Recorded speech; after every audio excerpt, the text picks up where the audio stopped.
তো হেল্ল' গাইছ, কি হাল চাল? তোমালোকে ভাল আছা বুলি মই আশা কৰিছোঁ, কিন্তু মোৰ অলপ গা বেয়া হৈ আছে। এইটো কাৰণ মই কালি ডে অফ 9টো মই দিব নোৱাৰিলোঁ, কাৰণ মোৰ এটা বেমাৰ হৈছে। বেমাৰটোৰ বিষয়ে মই আপোনালোকক ক'ব নোৱাৰিম, কিন্তু আজি হয় ডে অফ 9টোতো মই দিব নোৱাৰিলোঁ, কাৰণ মই জ্বৰ হৈছোঁ। আপোনালোকক মই কৈছোঁ, তথাপিও মই ভিডিঅ' বনাইছোঁ। তো এইটো বাৰু এটা লাইক কৰি দিবা, আৰু ইমান কষ্টত ভিডিঅ' বনাব লাগে আৰু এডিটিঙো কৰিব লাগে।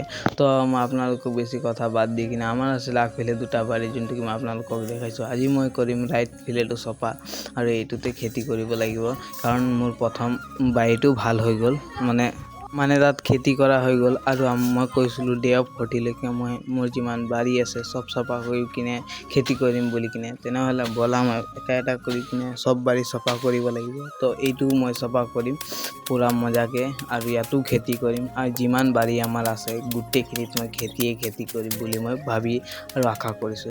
ব'লা তেনেহ'লে এইটোক চফা কৰোঁ, আৰু চফা কৰি কিনে ইয়াত কি লগাব পাৰি এইটো মই ব্যৱস্থা কৰিম।